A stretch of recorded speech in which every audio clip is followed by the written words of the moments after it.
About a few months ago, some people brought some things to my attention. I want to know parts of it because I don't think this particular. I think what's happening in culture now and what's happening just overall is that rappers and other people are me tooing themselves. Rap is a very imperfect culture. Not that we agree with anything not that's illegal or anything of the sort, but it's been a culture where dudes have bragged about treating women a certain way. They still rap about it. And when you get to start like calling people like these very serious names or allegations, you get to realize when people see blood in the water, the sharks will hover. So I got people hit me months ago and they said, yo, check this out. Y'all see all that shit that Kendrick got going on, talk about this and third? Well, they didn't say anything about Kendrick. I'm going to be very clear. There's some people that's close to him that we trying to file some lawsuits against. Now, I wanted no parts of it because I'm telling you, this doesn't stop. Okay? Everybody laughed when it was, yo, Drake, you a certified this? Then we see Metro Boomin call some shit. And we seen somebody else call some shit. I keep telling you, they come to the media guys first. Yo, listen, leak this out for me. Start setting this up. And, obviously, me going through even my bullshit as well, you get to realize in moments like what I go through now, I realize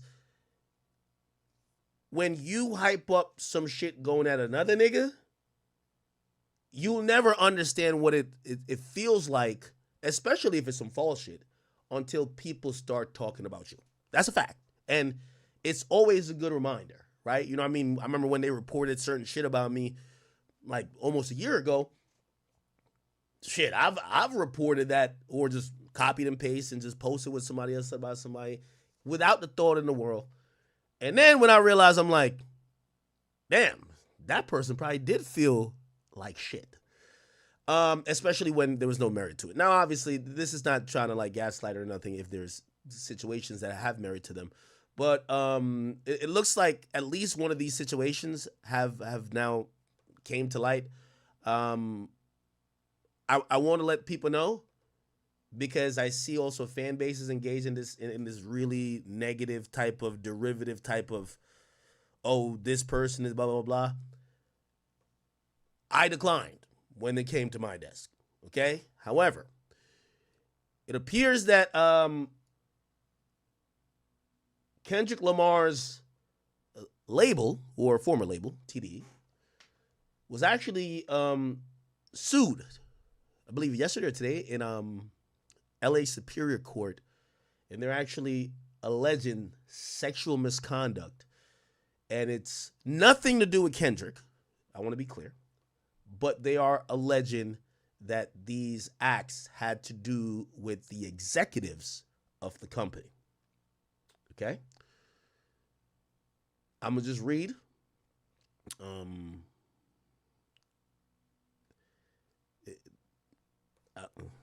Okay. A record label representing some of the biggest artists in hip hop. And by the way, this is via Newsweek if you're wondering where I got this source from. Okay. The context I gave you was that, ever since that, I keep telling you, that rap battle was one of the best and worst things to happen to hip hop. Because every rapper behind the scenes is dealing with someone, and I don't know if it's true or not, trying to make allegations or trying to shake them down. And the Diddy shit worsened it because Diddy's kind of seen publicly and just culturally at this point like, oh, maybe y'all niggas did do some bullshit, right? Anyway, record label represents some of the biggest artists in hip-hop has been slapped with a lawsuit alleging sexual harassment and assault. Top Dog Entertainment, TDE, is an independent record label that represents some of the likes of Peabody Award winner Kendrick Lamar, snooze singer SZA, and Collard Greens rapper Schoolboy Q. None of these artists are actually named in the suit or actually accused of any misbehavior. There's two women, which this is going to be interesting. Two women have alleged several of TDE's executives and employees committed sexual harassment, assault. Okay. and breach of contract against them. The lawsuit claims that TDE management turned a blind eye when they were made aware of the allegations at the time, and Newsweek has contacted TDE offices and the men named in the lawsuit by email on Friday morning for comment. Lodged in Los Angeles Superior Court, the lawsuit identifies the women only as Jane Does, as they're not putting out their real name, and alleges that a pervasive culture of sexual harassment within TDE, implicating some of its highest-ranking executives. The first plaintiff began working at TDE in 2019 and accuses Chief Marketing Officer Brandon Tift. Okay, who is that? Let me Google that name. I think I might know who that is.